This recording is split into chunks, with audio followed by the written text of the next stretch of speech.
First at 5. From the University of Florida's College of Journalism and Communications, you're watching WUFT News.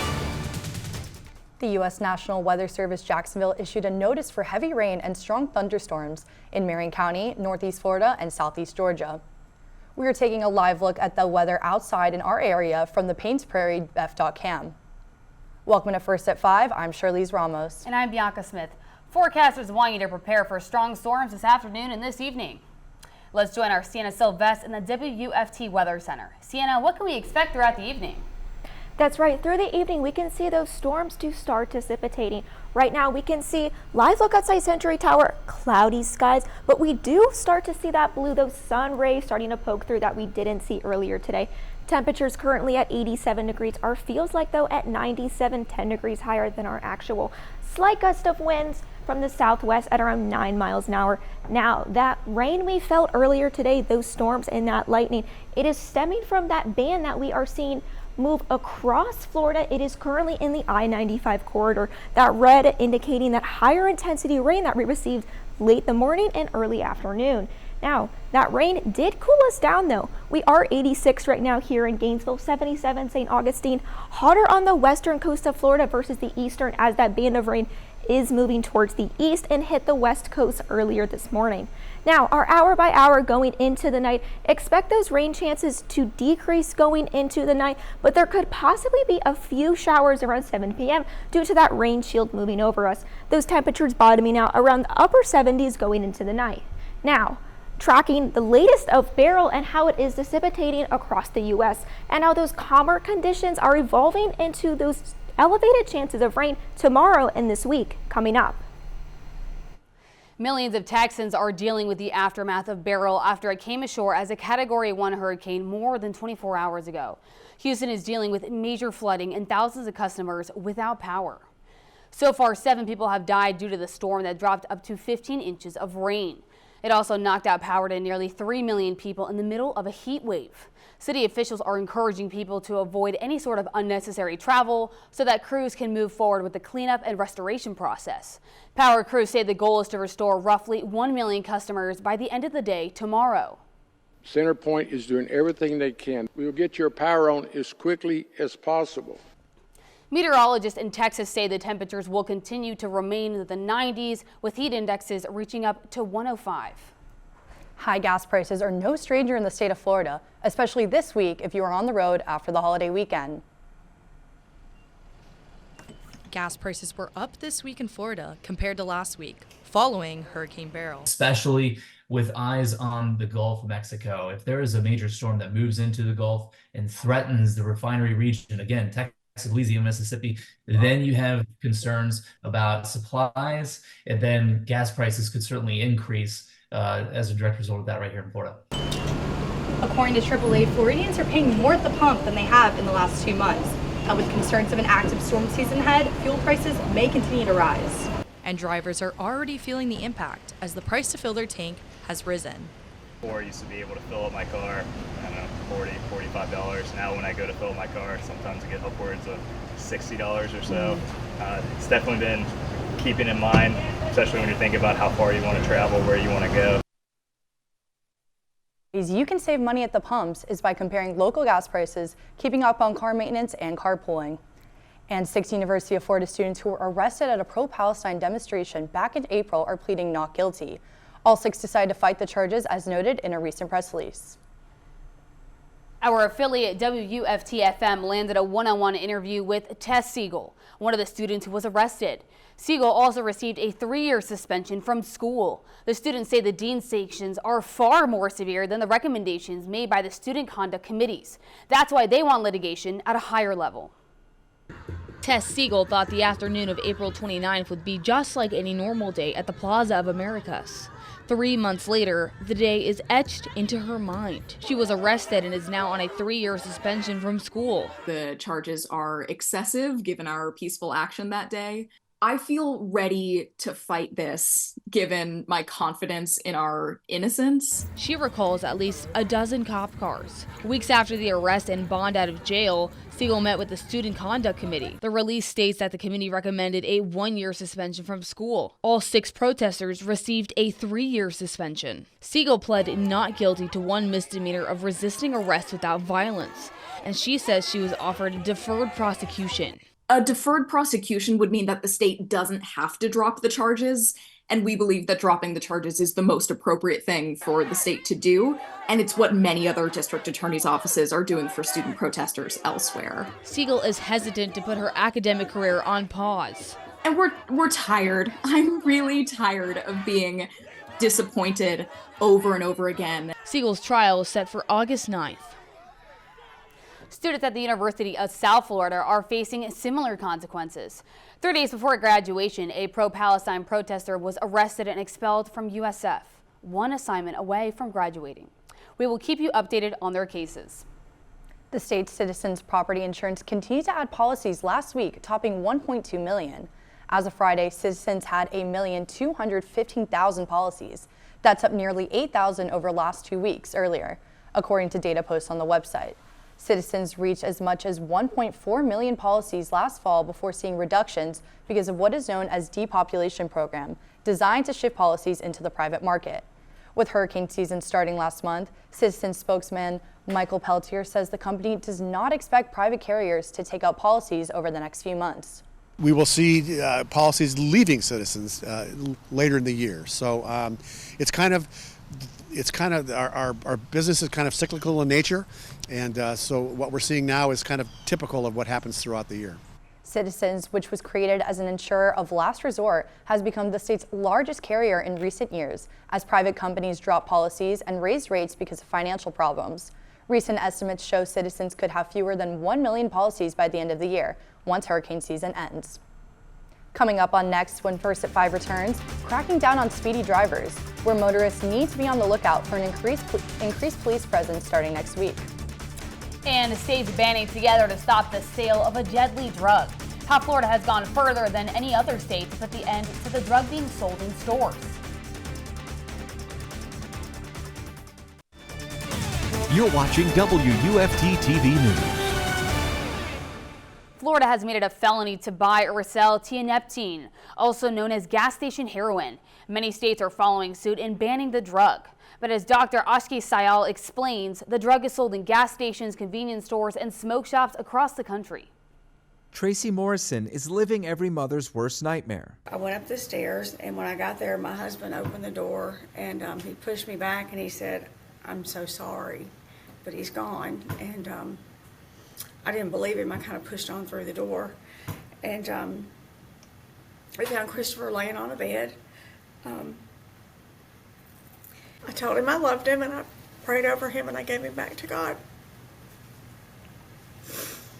Her 29-year-old son, Christopher, died from an overdose around 1 year ago. She says the only thing doctors found in his system was a drug called tianeptine that people can easily get at some gas stations, convenience stores, and smoke shops across the country. Some call it gas station heroin because of its similar effect on the brain. Tianeptine is approved as an antidepressant in other countries, but it is not approved for medical use here in the U.S. How is tianeptine getting from other countries into our gas stations? There is many levels of secrecy that's involved. We can make educated guesses that it's approved for uses in other countries, so it's probably coming from there. It could be synthesized here in America as well. It's among a growing class of potentially addictive products, including kratom and phenibut, available at gas stations, convenience stores, and marketed as dietary supplements to bypass strict FDA regulations. Dietary supplements are supposed to be things like vitamins and minerals and botanicals.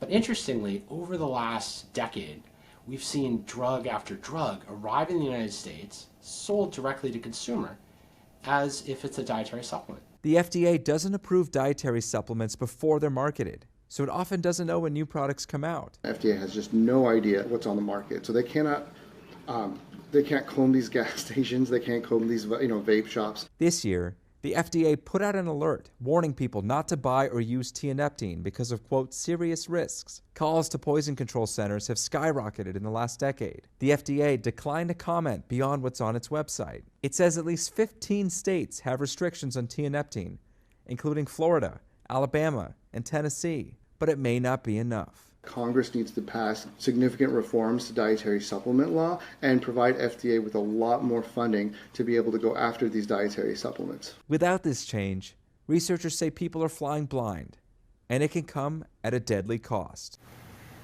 Christopher was the funniest kid you'll ever meet, the sweetest, most kind person you would ever meet. Her son's death, a call to action. Call your representatives, call your senators. I mean, you don't want this in your state. Nobody should have to go through the things that we've gone through. In addition to states taking action, members of Congress have already introduced a bipartisan bill to make the drug a controlled substance, which would make it illegal to get without. Law enforcement across the state, including here in North Central Florida, will crack down on speedy and aggressive drivers starting next week. Operation Slowdown is a campaign to increase awareness of speedy laws across southern states. It's coordinated by the National Highway Traffic Safety Administration. The week-long campaign will focus on major corridors like I-75, I-10, and highways like 441. The Florida Highway Patrol, in addition to the Lake City Police Department, will take part in the operation that starts on Monday. The Columbia County Sheriff's Office is looking for owners of 4 pot-bellied pigs that were recently found.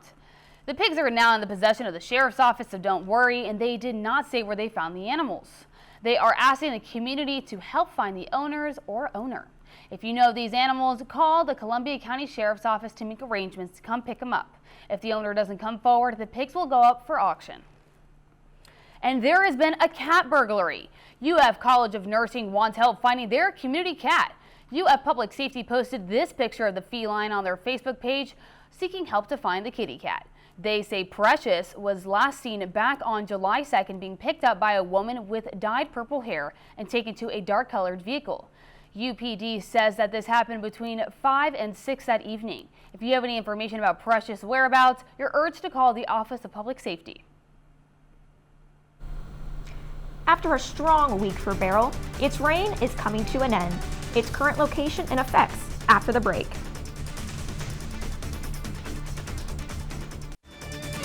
You're watching WUFT-TV News. Welcome back. Tracking the remnants of Beryl as it was downgraded from a tropical depression to a post-tropical cyclone at 10 a.m. Central Time. You can see the remnants a little bit in Missouri, central Illinois, as well as far stretched as Ohio.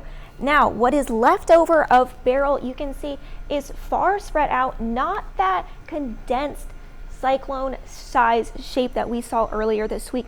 Now, although the U.S. felt the back end of Beryl, it did not spare any rain moving inland. Observers say in Houston up to 13.5 inches of rain. In Little Rock observed 5.5 inches of rain. But as it moves inland, you can see those purple colors of over 12 inches of rain is dissipating and gone, indicating that it is weakening and disappearing. Now, in Florida, we also felt those storms, that band of rain that we looked at earlier. Currently on the I-95 corridor, nothing really rain going into the night, but we did get a good amount of rainfall total over north central Florida, inches between 1/2 inch to 3 inches, a little over almost to 2 inches southern Gainesville, almost to 3 here in Cross City. Now, it was hot yesterday, but we did feel a little bit of cooler temperatures today due to that rain we felt. 4 degrees hotter right now in Gainesville, a little bit hotter there on the eastern coast. 12 degrees cooler though in Daytona. We are not in a heat advisory as we are yesterday. Now, because of that rain, there is an elevated amount of moisture in the air, up in the 70s and our dew point all across north central Florida. 76 Gainesville, 77 St. Augustine. Now, our day planner here, we can see going into the night, those temperatures will remain around 77, 76 degrees. Partly cloudy skies, mild temperatures. We are staying warm and humid going into the night, but going into your morning, expect those areas of fog with those Regions that receive more rain receive more fog tomorrow morning, so make sure you are looking out for that on your way to work tomorrow. Now, looking ahead into the week, expect those temperatures to be slightly higher going into tomorrow, and we might also feel gusts of wind up to 15 miles an hour, breezy compared to today. Expect those rain chances to stay around 60% as we go into the week. A good day to bring that umbrella and break out that raincoat on your way out the door. Coming up in sports, the Rays get ready for a series against the Yankees. And Parker Valby adds another award to her long list of accomplishments as a Gator. This and more after the break.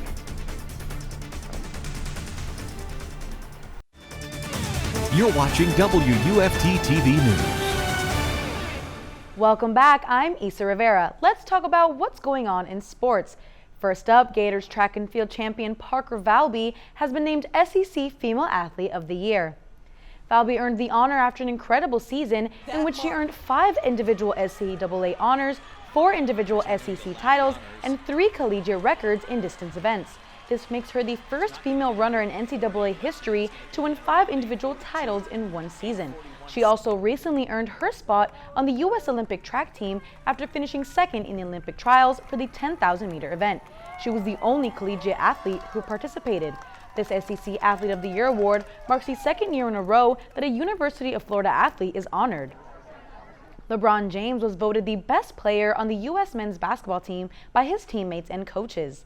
In a poll of the participants in the Team USA training camp conducted by The Athletic, he won the poll with 5 votes. Runner-ups Steph Curry, Anthony Edwards, and Drew Holiday received 2 votes each.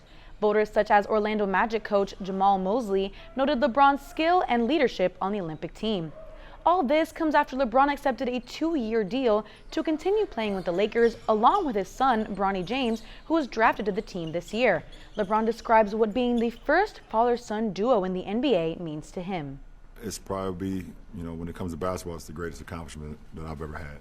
There's no greater accomplishment that would be able to overtake me being on the same floor as my son. So. LeBron and Team USA will begin a 5-game showcase tomorrow against Canada in Las Vegas. In other basketball news, the NCAA Men's Basketball Committee is meeting this week to discuss a possible inflation to the March Madness bracket. The group of 12 D1 athletic directors and commissioners that make up the committee and determine the March Madness bracket every year are meeting in Utah to discuss a variety of things regarding the tournament. The potential tournament expansion proves to be the biggest and most controversial topic on the agenda. The NCAA is considering 3 options: keep the 68-team format, or increase the bracket to include 72 or even 76 teams. However, the committee is not planning to change when the tournament is played. While a decision on the expansion might not be delivered this week, it will be heavily discussed by the committee. And coming up in the MLB is former Gator Pete Alonso in the All-Star game and Gator great Jack Caglione hoping to become a top pick in the draft. So keep your eye out for those Gators. And that's all for sports. Before we go, let's get one last check at the weather. So expect thunderstorms throughout the weekend with those temperatures in the low to mid 90s and a breezy day tomorrow. Thanks for joining us. We're back here tomorrow for another edition of First at 5. But your North Central Florida news is always on at WUFT.org and all of our social media platforms. Have a good night.